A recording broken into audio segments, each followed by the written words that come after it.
Actually, on the top line, as you said, 2,750 crores. That's better than my poll of sub 2,500 crores. So that's quite good. We have the EBITDA number as well. That's flashing for you on the screen.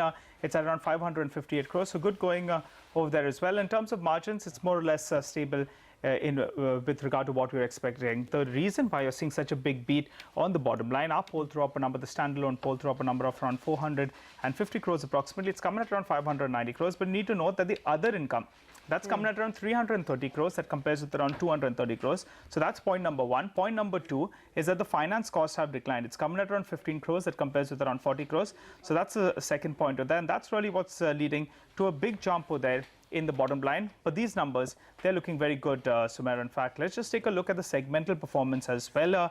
We have good growth that we're seeing on the top line. So on a sequential basis as well, that number is higher by close to around 5%. That's the VSF business, Visco Staple Fiber business.